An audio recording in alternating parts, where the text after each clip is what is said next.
you know, so I'm just going to go right into the slides and we're going to run through them. But what I want to do is definitely take some breaks here and there to kind of check in with everybody and see thoughts, you know, any questions or conversation you want to have about this, in my opinion, incredibly fascinating topic. So we're talking about guilt-free, healthy eating. So how are we able to eat healthy, go on a weight loss journey if that's part of, you know, what you're trying to accomplish without feeling guilty.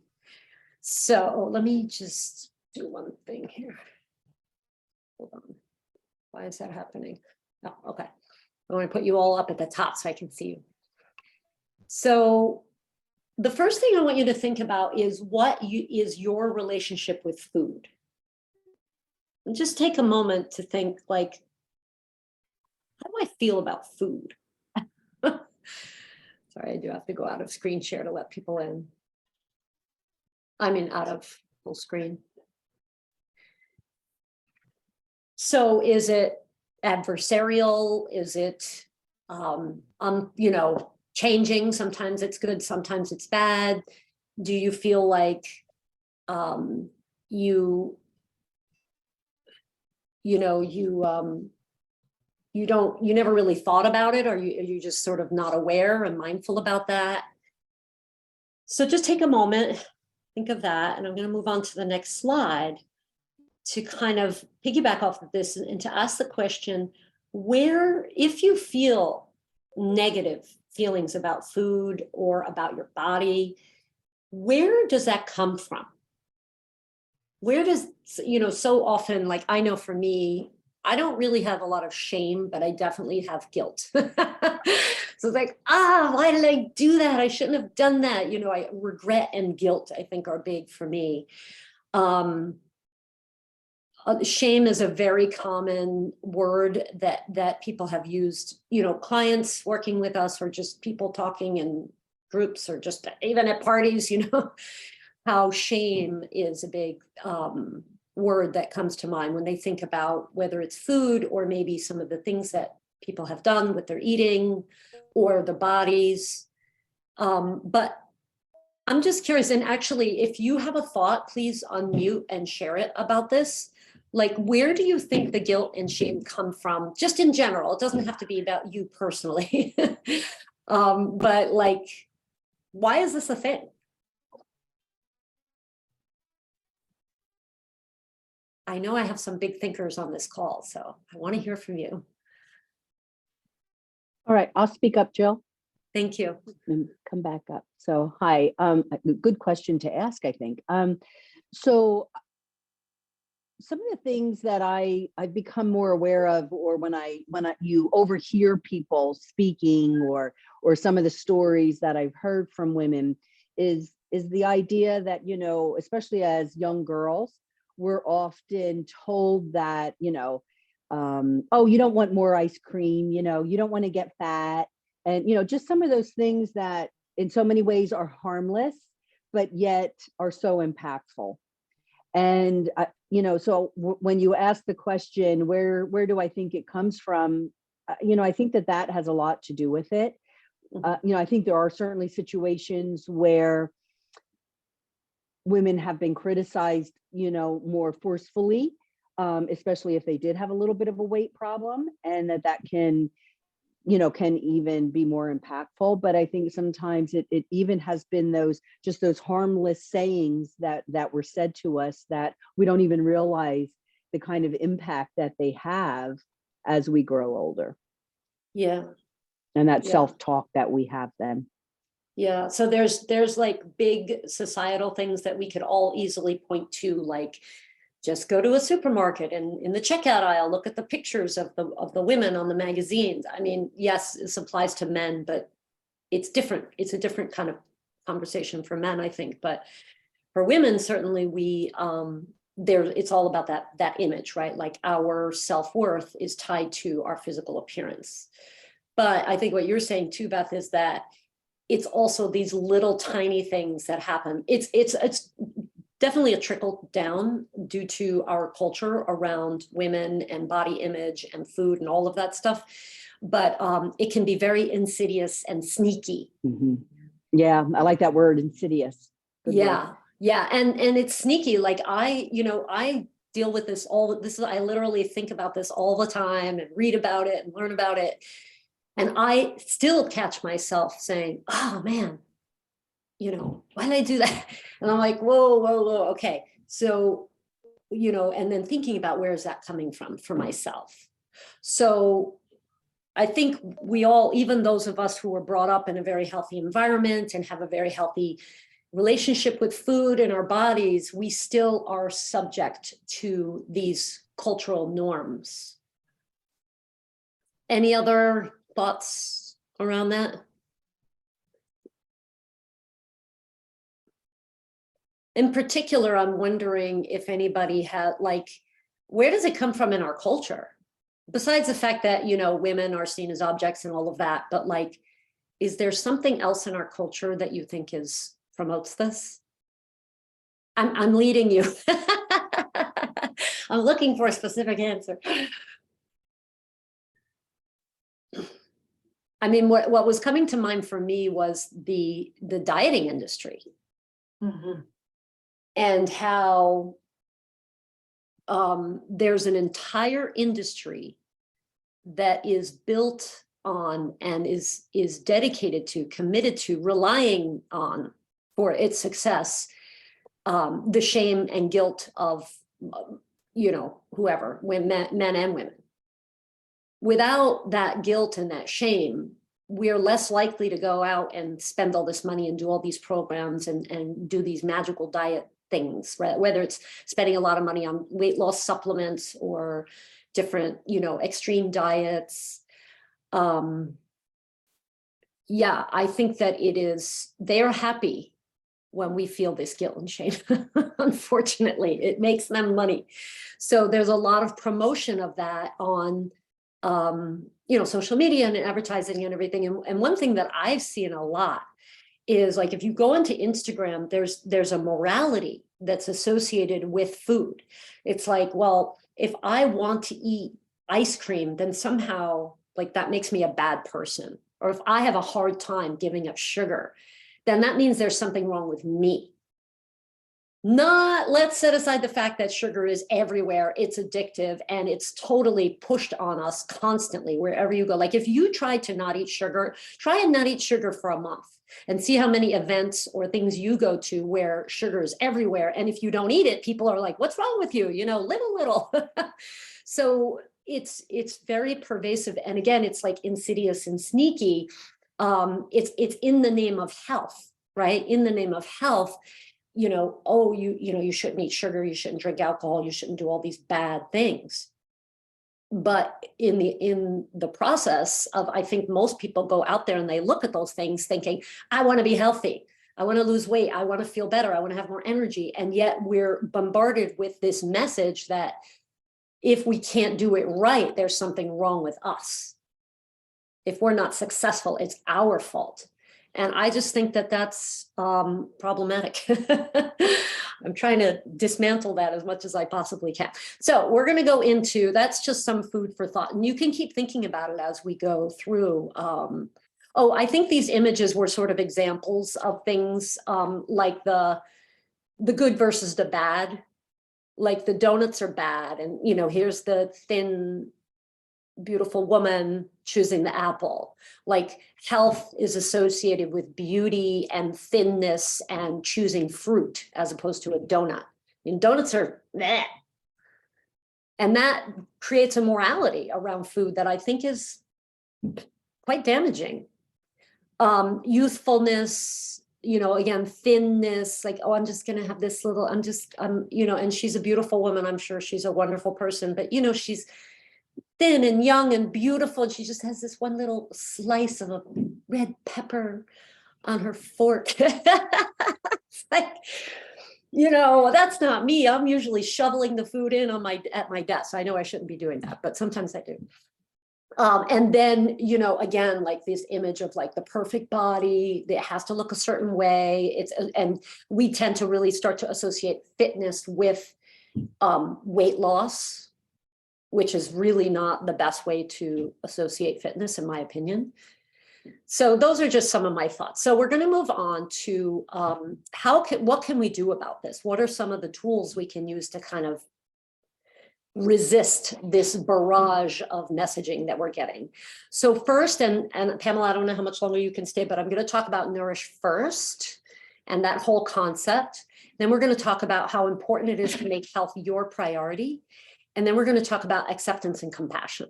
So I really, really feel strongly that these three areas, these pillars, whatever you want to call it, are they're foundational. If you want to lose weight and feel good along the way, these are so important. If you want to be healthy, you know, some people might be on this call because you're interested in healthy aging or longevity, or maybe you want to be, you know, you want your brain to function at its best. Well, this applies to any pursuit of higher health. So we're going to talk about Nourish First.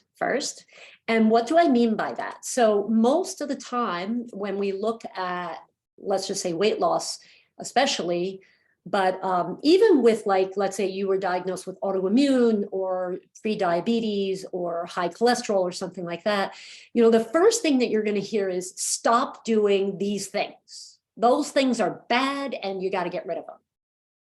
So we're already starting in this negative mindset, and I don't like that. I think we should start in a positive mindset, which is to what I call Nourish First. So start by adding. I know right now, like my diet's pretty good, but there are things that I could still add to my diet to enhance my health. And I'm sure everybody on this call could probably think of at least one thing that you could do, right? Like, oh, maybe I should drink more water. Maybe I should eat more vegetables. Maybe I should eat more fish. Maybe I should get more fiber into my diet. Maybe I need to eat more polyphenol-rich foods, colorful foods. I call them food with drama. So food with drama is like spicy or bitter or bright red colors.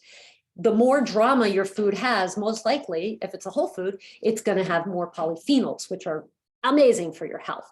So what can you do if you just like were to leave the call now? I would say that this would probably be like, this could be such an amazing pearl for you to keep, is like, let me forget about all the bad stuff that I'm doing and let me think about what I can add for the next month that's nutritious for my body, that's nourishing for my body. Sometimes it could be, what can I add that I actually enjoy eating? Coming from functional medicine, working in functional medicine for 8 years, I witnessed a lot of people who in their pursuit for health got to the point where they didn't even like their food anymore because it was all about how nutritious it was or how bad or good it was. So maybe what you need to add is pleasure to your diet. So we want to add, but not just physical nourishment, right? So nourishing your physical body is important, enough water, enough protein, enough healthy fat, enough fiber, right? We could all, I'm sure, improve in that area, at least in some of those areas. So that's nourishing your physical body, but that's not really enough because so many of us in society have been taught, programmed to use food as a source of comfort when we're feeling lack in other areas of our lives, right? So maybe it's a soother. It soothes you after a long day of feeling frustrated or aggravated or lonely. And food, gosh, it's so easy. It's so available. It's like right at our fingertips, right? I mean, it's awesome. It doesn't ask for anything in return. So it's a wonderful way to soothe us.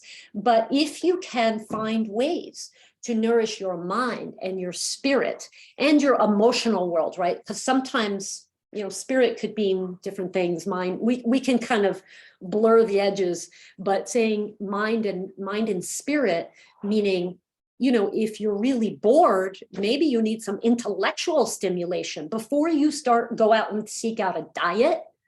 look at your life and say, am I just bored with my life? Am I bored in my relationships? Am I unfulfilled? Do I need to find a passion? Do I need to relax more? Maybe I need to find more of a spiritual pursuit like meditation or prayer or just sitting in nature or playing with my dog. So if you know, again, this is sort of work for you to kind of look back and reflect on your own life. Am I using food where I should be using something else, something more fulfilling and deeply satiating, right? Because pleasure is satiating, and it's not just food pleasure.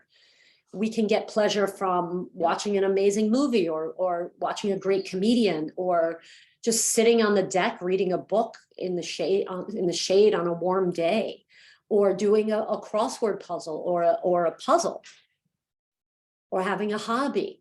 So just if you struggle with eating or you just want to be healthy, don't think of nourishment as just something you put in your body on a fork or a spoon. How else, what are the other ways that you can nourish your body, your mind, your spirit? So that is huge. And I think I'm going to go out of, I forget I have these slides. Water is your friend. I'm trying to get more, specific details here, but just on the note of water, you can add minerals to water, especially if you drink a lot of water. I recommend that you add liquid minerals. This is what I use. It's called Trace Mineral Drops. You can get it in the health food store, order it online, but we're taught to drink a lot of water, but if your water is like purified or distilled, or if it's, bottled water, it may not have a lot of minerals in it, trace minerals in it, and water is supposed to have that. Oh gosh, I forgot all about these slides. I'm just going to kind of move through them because I already said most of this stuff. But because I also want to go out of screen share and see if you have thoughts about this, because I think this is so foundational. It's so important, and it's not talked about. Mostly we hear about what we shouldn't do, or we hear that we should meditate, but put the dots together. Meditation is a form of nourishment.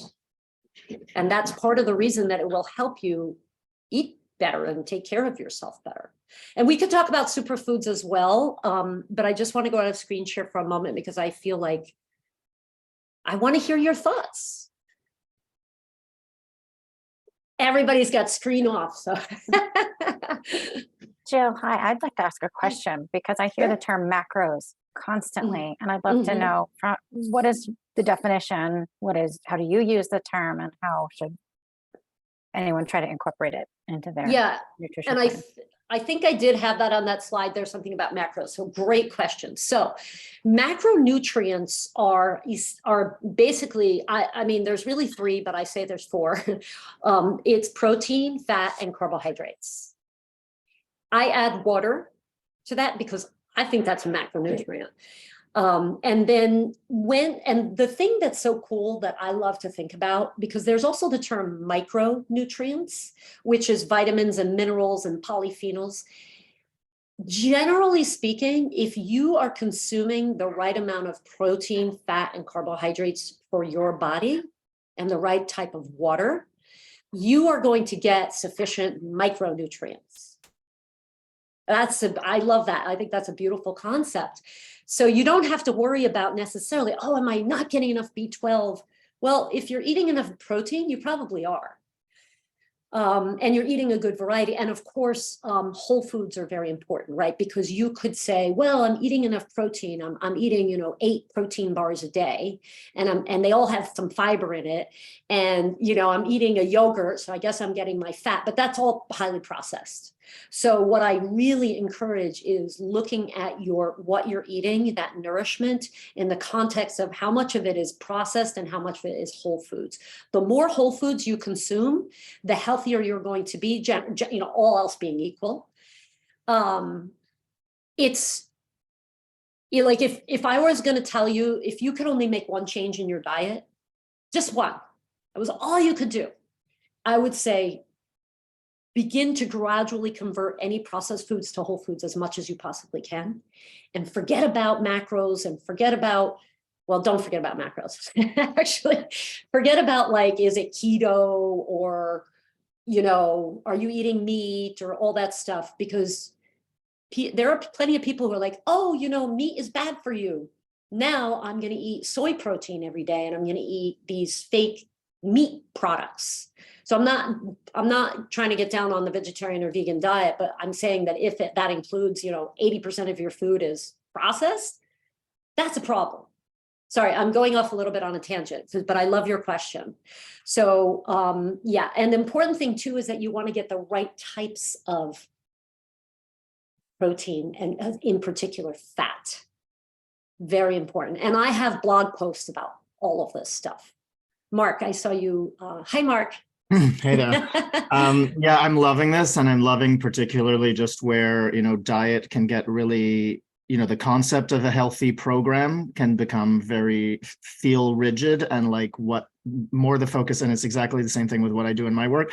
People tend to focus on the not as opposed to the is, and I just really appreciate your focus on nourishment holistically, not just physically. And also really, what are you adding versus what are you taking away? And I just think that, you know, when you start, you know, anytime I eat like a fresh pineapple, I'm like, who needs junk food?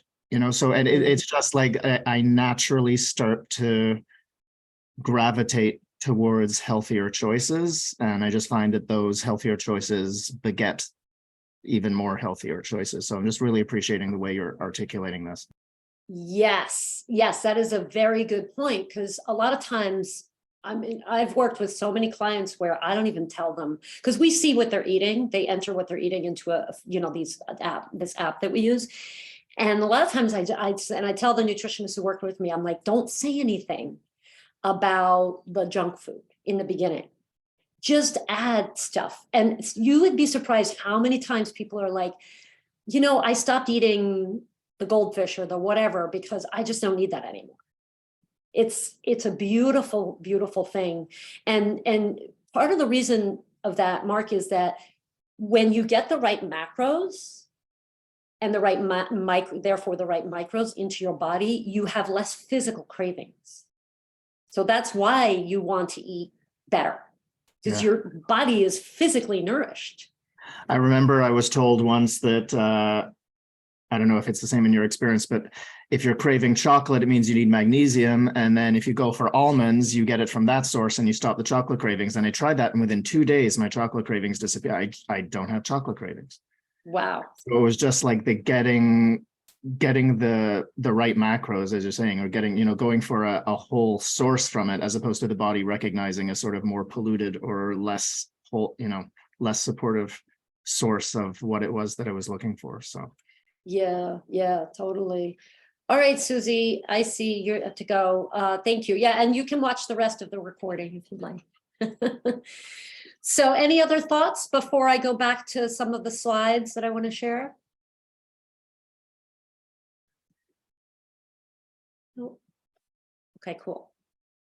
So we're going to go back into sharing here. Okay, another huge concept. Make health your priority. So does this sound just so stupidly obvious? Make health your priority. Of course, I'm going to make health my priority, but just for a moment, think about if if that really is true, if you're doing that. And I'm going to see what other slide. Oh, yes. So I love this. So if you're not sure, just look at your life. Just look at your life. Are you prioritizing your health? Do you make time to relax every day? For those of us on the call who work, some people are retired, but if you work, is there time in the day where you just don't do anything? Or are you working all day and then shoveling down dinner and then, trying to spend some time with your kids and then binge watching TV? I think that's like a typical modern person's lifestyle right now. Where's the time for you to just be, or to maybe take a little time to do something for your body special, right? Like a little exercise or a meditation or making a homemade meal. So think about this, because the thing is that no one else will put your health first. I mean, and generally speaking, really only you are going to be able to do that. Like your kids are not, most likely not going to be like, Mama, I really need your help on this, but you look like you need a nap. So why don't you take a nap? And then when you're done, maybe if you have time. No, that never happens, right? Your kids never do that. Your boss is never going to do it. Your clients are not going to do it either. It's not their responsibility anyway. So it's not anybody's responsibility, actually. It's your responsibility. And we're all at different places in our lives in terms of how much we can dedicate to our health. But the question is, do you find yourself often saying, well, I'd really like, I really feel like I need a reset, but I don't have time. Or I really want to start exercising more, but I don't have time. If you find that that's a pattern a lot, that's an indicator that you are not really putting your health as a priority. And sometimes that's okay, because we go through busy period. I'm not saying you have to be perfect about this, but it's more like an attitude. It's more of an attitude. I want you to think about that, right? Like, yes, there are going to be times when things are going to be more important than your morning walk, speaking from recent experience. But generally speaking, I'm committed to my health. I'm committed to putting my health first. And if you are not, that's going to show up in your life, guaranteed. Just like any other thing that you may or may not be prioritizing. So I'm going to go out of screen share, because I think that was my last one. Yeah. And see if there are any thoughts. Marianne had to leave. So did Beth. Any thoughts about this? Do you feel like you're prioritizing your health? I mean, take a moment to brag about that if you do. I think it's a wonderful thing. Or is there an area where you feel like you want to improve? If anybody would like to share. Hi, Maureen. Hi, Jill. Hi, so good to be here. I think especially when you started talking about what you can add, that really resonated with me, because there's a saying, what you focus on expands. So when you focus on what you can add, your brain kind of always will give you even more things to add to make, to enable you focus on your health as well. Because you're thinking of the things that you can add to your and not focusing on what you shouldn't have. It's that so powerful. And I just felt, okay, this is really a good one for myself, but also others, in terms of just thinking about, and I think for me, when you said it, I decided to set myself a challenge. Every week, I have to add something new that is really a macronutrient to my diet, something really healthy to my diet. And I think, and it will be interesting to see how I get on in a month to see what I've actually stopped taking. So I think I think one of the things that I wanted to say finally was that focusing on my health has been a journey. And I think you've been a big part of it, actually, because I think one of the things that I do now is, and it's become so easy to eat healthily, to want to really, be happy with what I'm eating as well, and not feeling that guilt of, oh, I shouldn't have had this, which I really used to have before so badly. And the problem is that the guilt doesn't stop me from going back to it anyway. So it's a journey, but I think my takeaway from today is focus on what you're adding. So thank you. Yeah. Thank you. Yeah, that's fantastic. It is a journey. I love that, because that really leads into the next thing that I'm going to talk about, because I can see how one might listen to the first part of this and go, all right, well, what am I going to add? You know, and then feel guilty for not being able to add more in. So we don't want that. And if you find, it's like, to me, I feel like anytime someone has a challenge with a lifestyle or diet change, for me, I see that as an opportunity to learn about ourselves. It's not a failure. Well, it could be if you just give up and just say, oh, I suck, you know. But if you say, well, you know, I keep trying to add more vegetables, but I keep not being able to do that. Like, it's been a month now and I still can't eat more vegetables. I might as well give up. Or what's wrong with me? You know, you could feel guilt about that. Or you could say, what is my blocking factor here? Why is this so hard for me? Just with curiosity, you know, because, and that's what we do with our clients, because when they have a struggle, instead of saying, well, no, you just need to do that, you know, just try harder. That never works. We would say something like, I wonder what's so hard about it for you. Do you not like vegetables?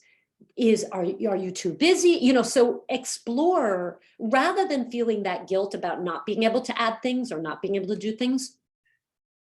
See it as an opportunity to learn and look at your life.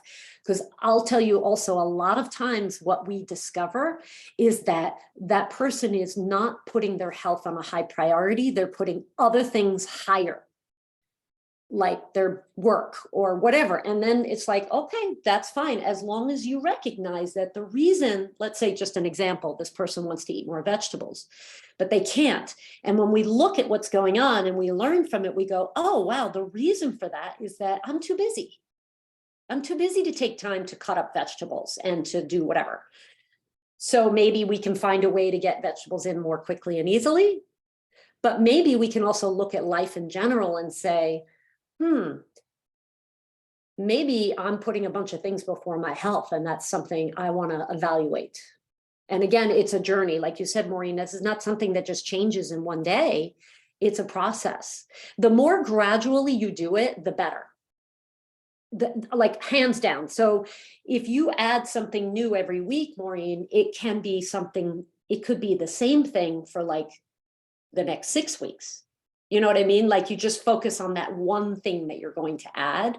And then as it becomes more habitual and kind of like autopilot for you, then you can move on to maybe adding something else. Because definitely our tendency is, as women, you know, a lot of as overachievers, a lot of entrepreneurs here, we think we can do it all and we should do it as fast as possible. Right? But I think you've even mentioned this to me, Maureen, how it's been this journey over time of like slowly adding things. So I just want to put in that reminder of gradual, slow is better. Thank you. Because that's true. Not doing it really fast. So thanks for that. Yeah. Because I was going to do every week something new, but that's a great point. Yeah. Thank you. Yeah, because I would rather see you at the end of 6 weeks have one tiny little habit rather than 3 things that you sort of do, but then you forget, and you know, 2 weeks later you forgot that you did the whole thing, because that's usually what happens when we try to do too much. So 1 additional cup of vegetables a day. That's it. Nothing else. Any other thoughts? Okay, we'll go into screen share again. So this really ties into what we were just talking about, and also should be, you know, all 3 of these need to go together as a package. So practicing acceptance and compassion, right? So my health is my priority. So I could easily get into this pattern of like, oh, shoot, you know, I was too tired to work out this week, so I guess health isn't my priority after all. No, it's still my priority. It's just that I'm also looking at my life and being realistic and being kind to myself. If I was too tired, I was too tired. That means that my body actually needed rest. And that is a way of prioritizing my health. So acceptance and compassion. So I love this. Let me go back for a second. So the thing is that acceptance is really not optional. So my goal with our clients is to get to the point, I mean, mostly what we do is help people lose weight, but like for the last time. And that's what a lot of this is about, because if you want to do that, or let's say you want to give up sugar forever, right? Mark, no more chocolate forever, right? Or you eat it occasionally only. Acceptance is not optional. This is not a woo-woo thing. It's just as important as eating enough protein. It's just as important. It tends to be, kind of like, oh yeah, well, I'll deal with that acceptance thing after I lose my 20 pounds. No. It's got to happen as we're going, and it's not easy. It's a hard sell, because what we've been taught is that if we don't push ourselves hard, then we won't make progress, right? Like if I just let myself be who I am and be tired, then I'm not going to make progress. And that may be true in the short term, but in the long term, you're going to get it going. You are going to get it going if you're really making health your priority. So cut yourself some slack if you're not doing it perfectly all at once. So this is one of my favorite expressions of all time. I credit Gay Hendricks of the Hendricks Institute. I don't know if he said it exactly like this, but everything that is happening is supposed to be happening. Just think about that for a minute. Think about the freedom that it gives you to like accept everything that is happening is supposed to be happening. This is a great mantra. I'll recommend that you write it down and put it somewhere, because when you're feeling bad, this is a great one.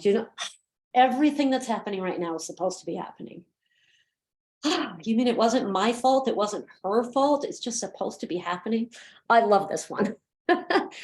So I'm going to try to, because of time, well, we have some time, but I want to get time to chat if we can. But 2 lists that I would like you to create. If you're worried about something or something's really bothering you, you can create 2 lists. And this thing is, I can't see if the other one is up top, but let me just go through it and then I think it should show up. So one side is going to say, so one side's going to say things I cannot control, and the other side is going to say things I can control. Sorry, it was totally hidden by your picture, so I couldn't see it. But if you, let's say, I don't know if anybody wants to volunteer something that's bugging you in your life right now. We can workshop this out if anybody has anything. But let's say something's bugging you. I'll use the example, unless somebody wants to pop up now. I've been working so hard to lose weight, but it's really hard. My weight just doesn't budge. That's a thing that really could bother somebody, right? So it asks them to think about that thing and write on one side things I cannot control, things I can control. And things that this person would not be able to control, and pretty much nobody can control, is how your body responds to what you do. So think about this in relation to acceptance. Can't control your genetics, can't control the past or the future. You can't control what other people think or do. So if in someone's case, they were, doing a lot to lose weight, but the body just wasn't changing, at a certain point, you really either are going to accept that and continue taking care of yourself, or you're going to be miserable. You're going to be absolutely miserable. Like those are pretty much the 2 choices. So if you can accept it, then you kind of can feel better, and you can focus on what you can control. Right? Because if you're always, and this is human nature, right? Well, I'll use another example. Coworker is just mean, rude person, but you have to deal with this person.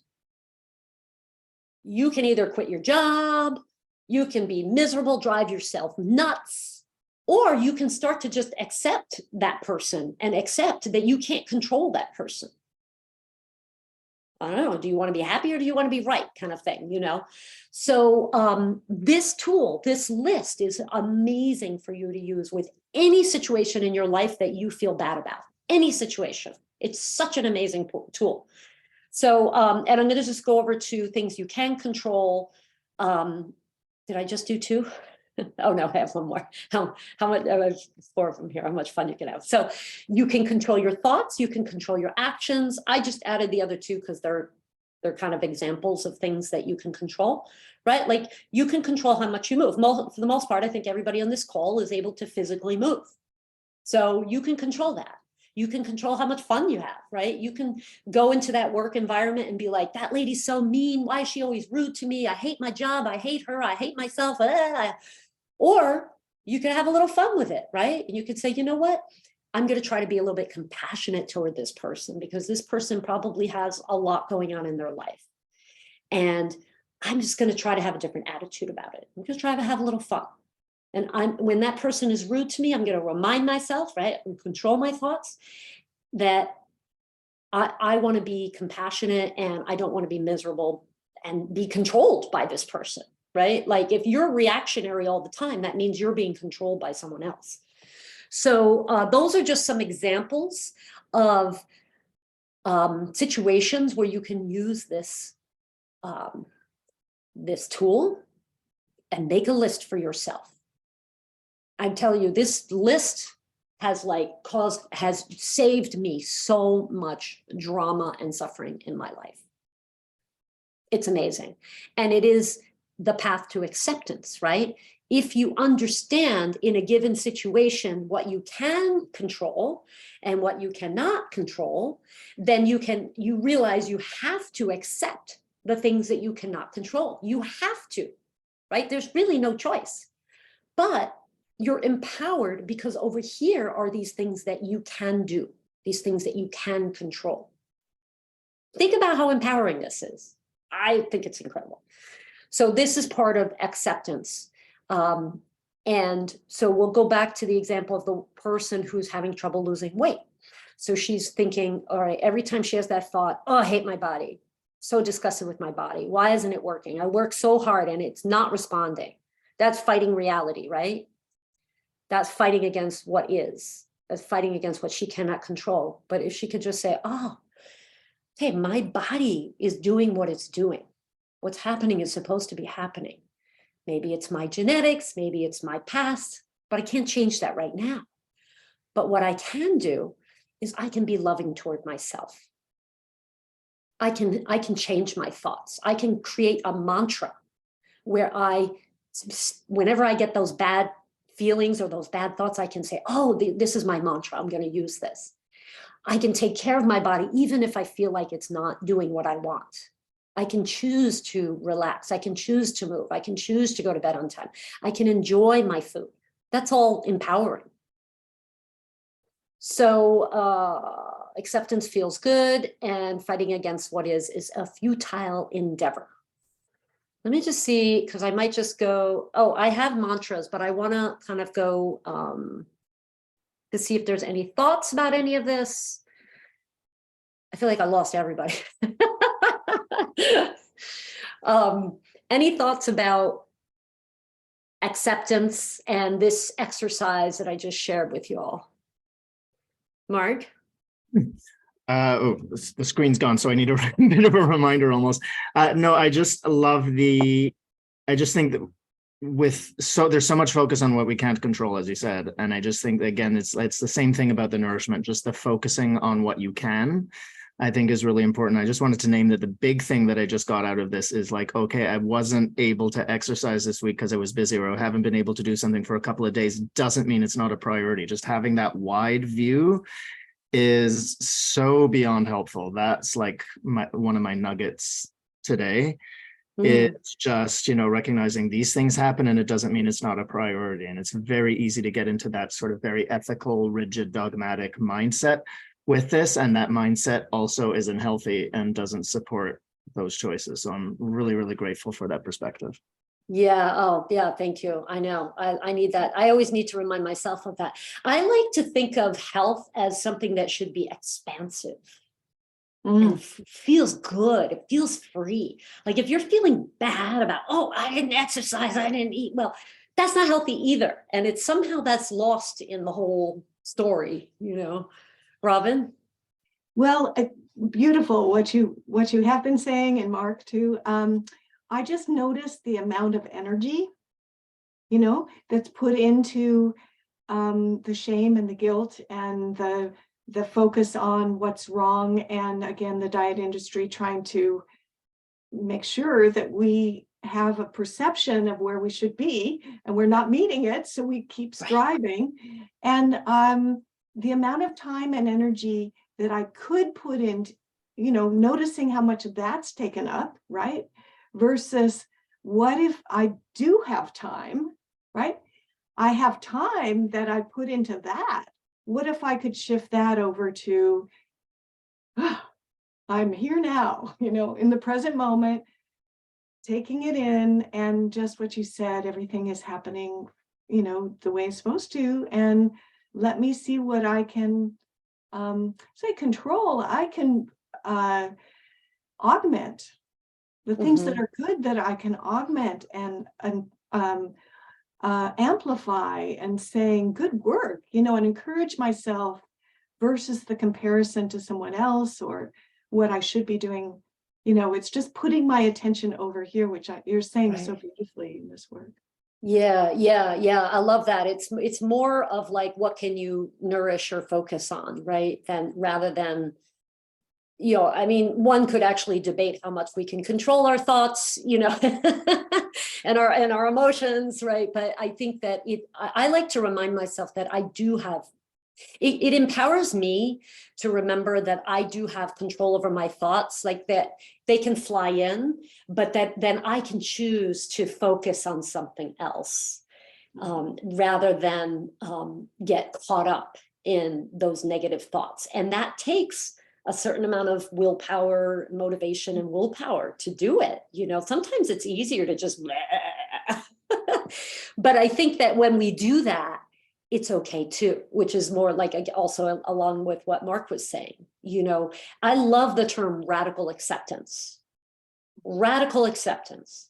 Doesn't matter what you did, accept it. Because it's in the past, you can't change it anyway, you know. And a lot of people will say, but if I accept everything, then I'm not going to make any progress. But my response to that is, if you keep fighting what is or what happened, you're not going to make any progress either. You're going to be running in, like, you know, circles. But also when you accept, it feels good. That's why I wrote that there, because if you feel like you're trying to accept something, it should feel good. That's like how you know that you're doing it correctly. Like when you say it, it goes, oh God, that feels like relief, you know? And when you feel good, your nervous system is shifting into a better state. Now you open up possibility, you open up creativity, you relax your brain so that you can think straight. Maybe you get a little willpower from it, because if you're stressed out, your willpower is compromised anyway. So I don't know, I'm kind of going off into a tangent, but these are all important points. I guess springboarding off of what you said, Robin.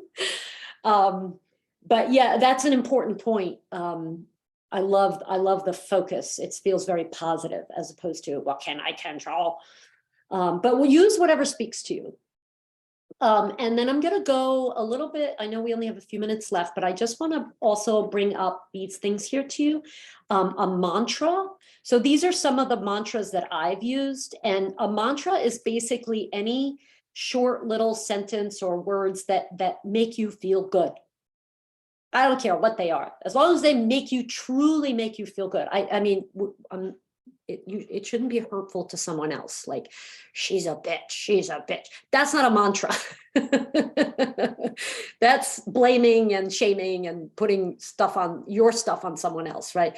It's a positive thing that you can say to yourself that just makes you feel relief. accept my body as it is. I appreciate all that my body does for me. I'm worthy of love no matter what, whatever you want your mantra to be one, have a couple, know them, because what happens is when those really negative thoughts come in, if you have a mantra, it can quickly sort of, I think of like a squeegee, you can kind of squeegee out those recurring self-sabotage words with something quickly and easily. So think about that. And then, so this is just a recap. And I also want to let you know, for anybody who's interested, we're doing a 10-day detox in May. So if you want to do that, let me know. I'll give you the link. I'm excited about it. It's definitely something you could do. It's a 10-day period where you're really focused. No guilt, okay? If you're gonna do a detox, have a good time while you're doing it. Make sure it's something you feel good about. Okay, so we just have a few more minutes left. Any thoughts or questions about the mantra or anything else that we've talked about today? Does anybody have a mantra that you would share? I actually just, the second one that you had on there about, what is it? I'm grateful for what my body can, I need to write it down, because I went through all of them and said them internally, and that one really clicked. Like I really felt a visceral response in my body. Yeah, and thank you, Mark, for saying that. When you are coming up with a mantra, say it out loud and to yourself, and the answer is in your body. If you feel that, like, that's a good one for you. If you feel like it, probably not. So I'll just screen share them again, just so you all can see them. I appreciate all that my body does for me. I think that was the one. Yeah. Yeah, that, when you look for your mantra, look for something that feels good in your body, and just come up with your own. It could be as simple as, I love you, Jill, it could be really simple. Any other thoughts or questions, comments? This is Dee. Can you remind me how much protein we're supposed to have a day? Well, it depends on the person, for sure. It depends on your activity level. The USDA for women recommends 0.8 grams of protein per kilogram.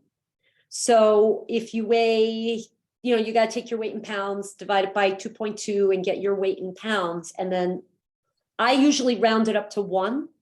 So like an easy way of thinking of it is, let's say you weigh 150 pounds. Let's divide that in 2, 75, right?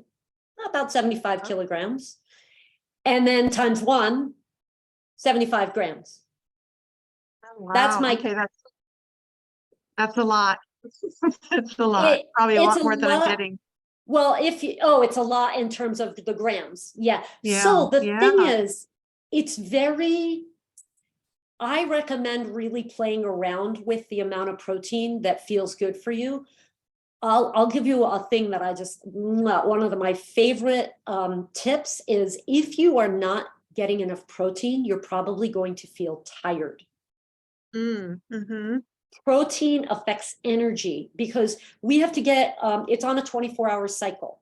So you can't eat 150 grams of protein today and 0 tomorrow and think that it's going to work out. That doesn't work that way. It's your body gets rid of what it doesn't need. It's on your, daily night-day cycle.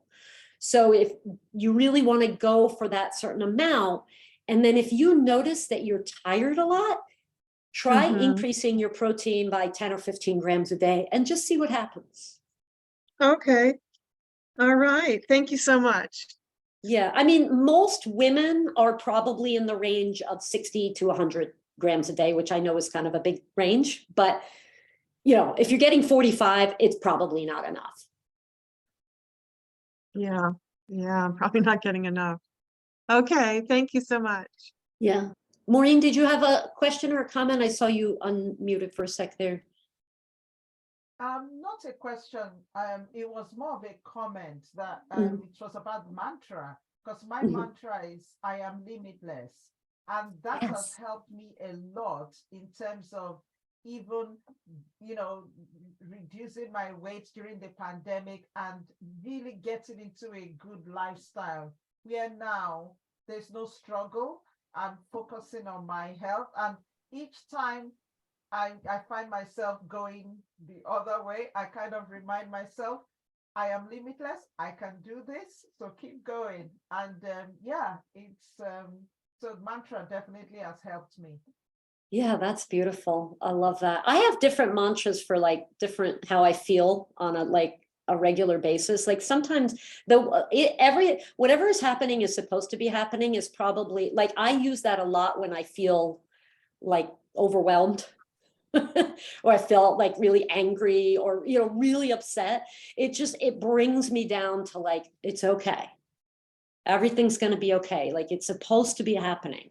I'm still alive. My kids are still healthy and alive. Whew, But yeah, I that's why I have a few, because it depends on, some days for me, I'm limitless, or one that I'm the master of my universe. It feels really empowering and it's like, yes, I got this, but if I'm feeling like stressed out or overwhelmed or tired, that mantra feels like pressure to me, so I try to really like have a couple in my repertoire. Oh, this was so much fun. Thank you all for attending. It's 2:00. I'm sure we all have other things to get to today. This was great. 7 p.m. here.